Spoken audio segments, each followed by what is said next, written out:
E a taxa de isolamento social na cidade de São Paulo subiu para 51% nesta quarta-feira, primeiro dia do feriado prolongado antecipado na capital. O índice no estado ficou em 49%. De acordo com os dados divulgados pelo governador João Dória nesta quinta-feira, houve um aumento pequeno de 2 a 3% em relação aos dias anteriores. Em entrevista coletiva, Dória agradeceu à população que está em casa, que está permanecendo em casa, e lembrou que os feriados não foram antecipados para diversão, lazer e viagem, mas sim para a garantia da vida.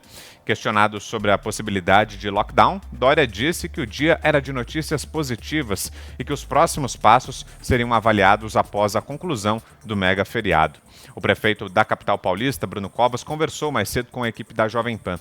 Ao programa Pânico, Covas afirmou que a ampliação do rodízio de veículos na cidade não deu certo porque houve falta de colaboração das pessoas. Temos um trecho aqui.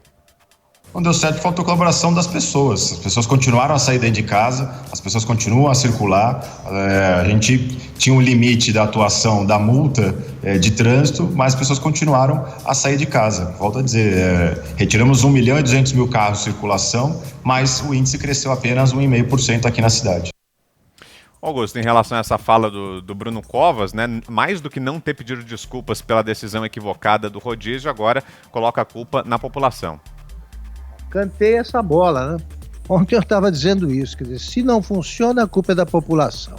Se funciona, o mérito é deles. A gente brincava há muitos anos, o brasileiro brinca com isso, o técnico de futebol, o que ele diz, conforme o resultado do jogo, ele diz, eu ganhei, nós empatamos e vocês perderam. É sempre assim. Todo técnico de futebol, ele ganha, a vitória dele, ganhei. O empate ele divide, empatamos. A derrota é dos outros. Então ele põe a culpa no povo de São Paulo, que tem mostrado em pesquisas e pelo comportamento prático, que tem plena consciência da importância do isolamento. Parem com isso. Faz 60 dias que há o isolamento possível. Quem não adota o isolamento é porque não pode. É gente pobre que precisa trabalhar. Eles sabem disso e ficam insistindo. Agora vamos tratar disso. É dia de boa notícia, agora então vamos discutir tranquilamente, civilizadamente, o que vem por aí. Se o feriadão, super feriadão der certo, vai continuar o feriado? Ele se presta a quê? Por que ele existiu? Para retardar o avanço dos infectados aí sobre o sistema hospitalar destruído. Até quando? Então parem com isso. O isolamento em São Paulo possível é de 51%. Por quê? Porque o Brasil é um país pobre. Quem é que vai ficar isolado sem comida, meu Deus?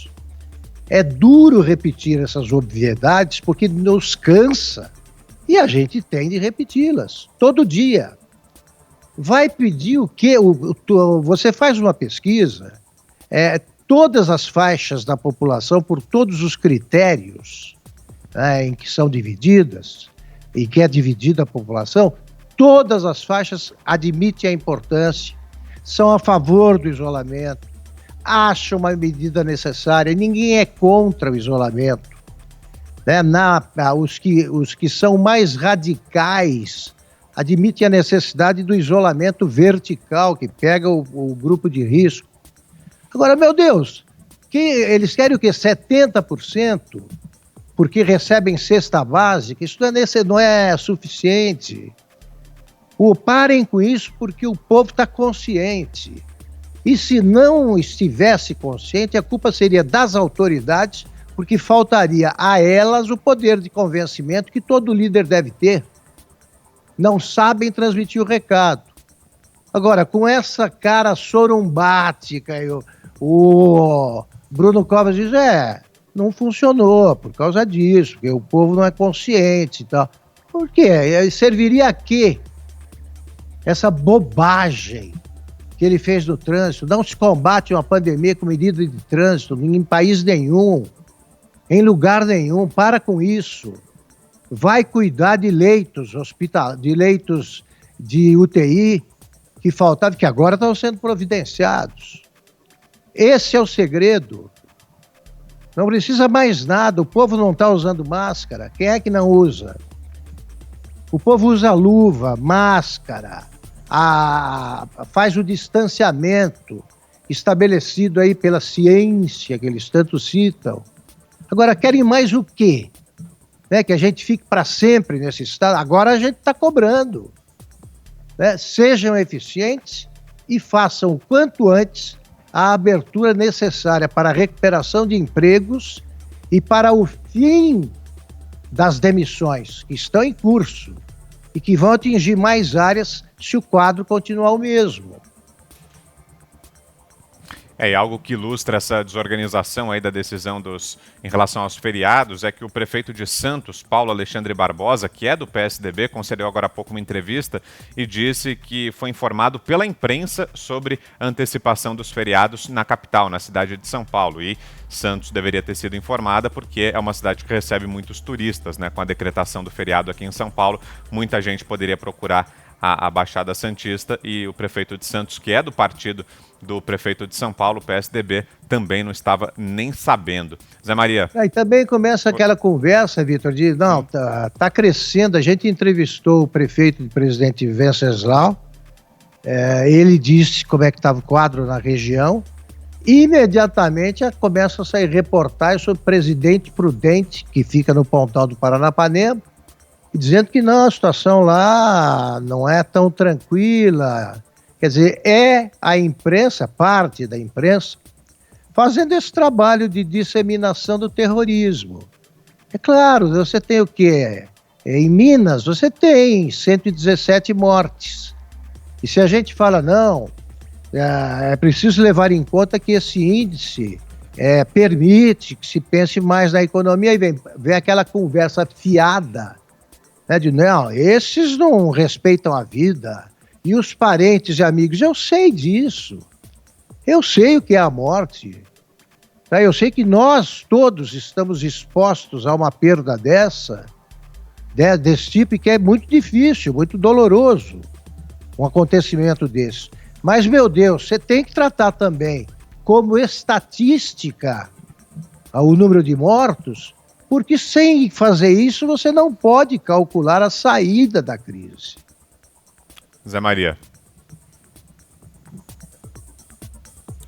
Olha, movimentar dois feriadões assim, né, desse porte, fazer quase um êxodo, né, na locomotiva do país. São Paulo é a locomotiva do país. Esse feriado movimentou o país inteiro, teve interferência em tudo, né? Por apenas 3% de paralisação, não acho uma vitória, eu acho muito pouco pelo grande esforço e pelo custo, né? O custo de uma paralisação de uma máquina chamada São Paulo é muito alto. Houve, Vitor, interferência até em Minas Gerais, porque algumas cidades aí, no Circuito das Águas, por exemplo, né, estavam impedindo a entrada de paulistas, para se ter uma ideia. Você falava em fazer turismo ali em Santos, há muito cidadão híbrido, eu diria assim, porque moram lá ou têm casa lá e trabalham em São Paulo, então não é exatamente um turismo, ele tem casa lá, ele é cidadão de Santos também. Então é toda esta dificuldade de definir ponto a ponto. É uma movimentação muito grande, muito cara, um custo altíssimo para tão pouco resultado. Eu acho que é preciso expor a população o que está acontecendo, pedir apoio. Isso é até muito mais importante do que fazer essas movimentações. Veja bem, os bancos funcionaram, isso gera custos para as empresas que têm que pagar a hora extra, né, para os funcionários que trabalham. E, pelo que entendi aí, há muita dúvida sobre esse feriado e sobre o próximo feriado. Quer dizer, haverá 2 feriados. Esse de antecipação e o feriado original. Esse feriado original vai acontecer e eu aposto que irá acontecer, ou pelo menos dividir ali funcionários e habitantes da cidade e do estado, né? Então, eu acho que é esforço demais para tão pouco resultado. Gente, parar uma locomotiva como São Paulo é um processo muito complicado, né? E olha só, Zé, só para completar isso aí, você percebe a improvisação no detalhe, né? Nós não sabíamos, por exemplo, que haveria barreira nos acessos às cidades. Nós não sabíamos, soubemos depois que ao feriadão já decretado pelo Bruno Covas, seria acrescentado o 9 de julho, também antecipado por um decreto do governador. Então você tinha de quarta a domingo, aí agora é até segunda. E as cidades com barreiras nas entradas e os responsáveis por isso dizendo que as rodovias não tinham pontos de interrupção em lugar nenhum. Isso é um ponto de interrupção. E se você vai àquela cidade que está com acesso fechado, como é que você faz? Então é uma maneira de interromper, sim, o fluxo normal do trânsito nas rodovias. Avisem. Não comunicaram que haveria barreiras nos acessos às cidades. Tinha que se falar. Não comunicaram que iria até segunda-feira. Diga, Zé. E por outro lado, Augusto, existem duas falhas aí. A primeira é essa história, salvamos tantas vidas. Não, você adiou a possibilidade daquela pessoa ir para um hospital. Adiou, né? Não salvou, não tirou da possibilidade. Estamos falando em achatamento de curva, né? Poupando o sistema hospitalar e não exatamente o cidadão. E outra dúvida é o seguinte, esta medição por telefone celular, ela significa movimentação e aglomeração se a pessoa vai a uma padaria, você vai ali no lugar que está aberto, ou numa farmácia, porque faz a medição através do telefone celular. Só falta agora as pessoas saírem e deixarem o telefone em casa para fraudar exatamente esse índice de aglomeração por celular que está sendo medido em São Paulo.